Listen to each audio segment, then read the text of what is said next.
Let's talk more about this and just kind of investing in this environment and bring off your leadoff market panel tonight. Joining us is Belpointe Asset Management Chief Strategist David Nelson and FedWatch Advisors founder and Chief Investment Officer Ben Emmons.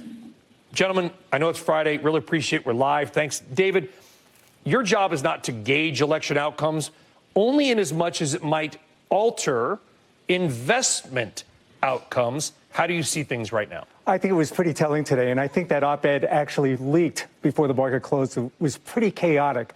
In the last few minutes of trading, you saw United Healthcare spike hard going into the close. It was a positive trade all day. Hey, hold on. I want to. Viewers are just joining us, or maybe didn't catch the top. I want to go deeper into what you're just talking about, so they understand, folks.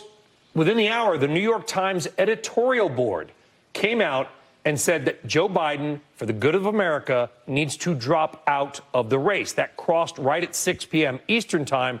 David, I think what you're referring to is that somebody probably got a hold of that the fact that that was coming out earlier because Trump win-related stocks popped.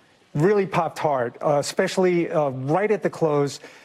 There's no love lost between the health insurers and the Biden administration. He's come out hard against Medicare Advantage and pricing, and every dollar they save is a dollar out of the pocket of a hospital. Hospital stocks got smashed today on the results of the performance last night. I saw it play out in a number of industries. You mentioned several, but the market is clearly pricing in something right now. Yeah, and guys, do we have an intraday chart of United Health, UNH, or Humana, or one of these other Medicare Advantage type stocks? If we do, you'll see what David Nelson is referring to, which is literally, there we go. So David, and Ben, I'll get to you in a second. What you're talking about, David, is that very far right side where it spikes up right before the close. Right before the close, a couple minutes, it just popped right off my screen. Well, nobody leaks like the media. We know that. Ben Emmons, will bring you in. Again, not to make a political choice here, but the market spoke with lots and lots of money today. Some stocks went up that are seen as benefiting from a Trump reelection. Some stocks went down that were seen as being beneficial from Biden being reelected. How do you see it? Yeah, I think, Brian, I concur with you. This is when we first of all, dust off the Trump trade, so to speak. If you think of 2016, he brought in really the animal spirits in markets. So the S&P is up, the yields are up, and even the dollar is stronger.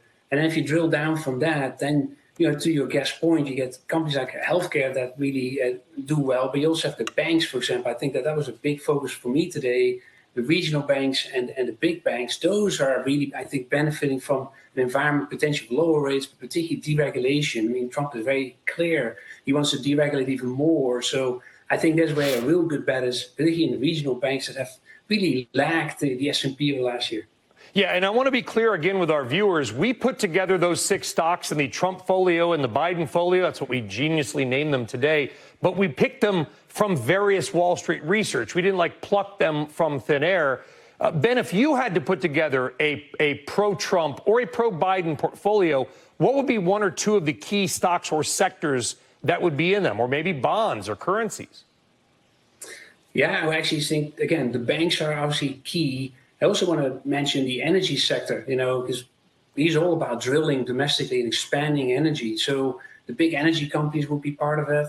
You can tell from treasuries the yields were up. I think people were reflecting sort of a view that maybe his tariffs and expansion of tax cuts would really drive up the deficit and therefore high yields, so bonds would not do well.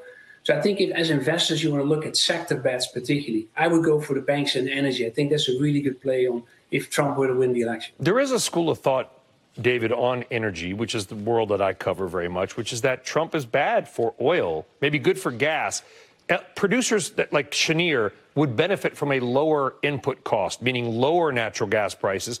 And if Trump says, drill, baby, drill, or whatever, more of something would cause the price to go down. There could be some truth to that. And in the end, there's only so much a president can do to make or break a market.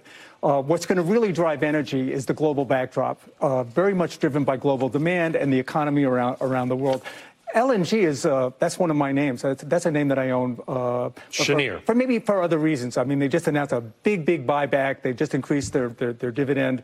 I think it's a home run play. I think I agree with both of Ben's picks. I think, financials will do very, very well.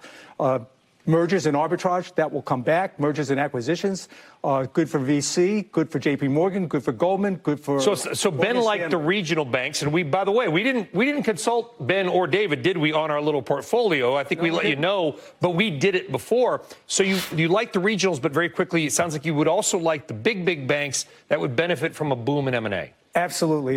You'll see the deal flow increase.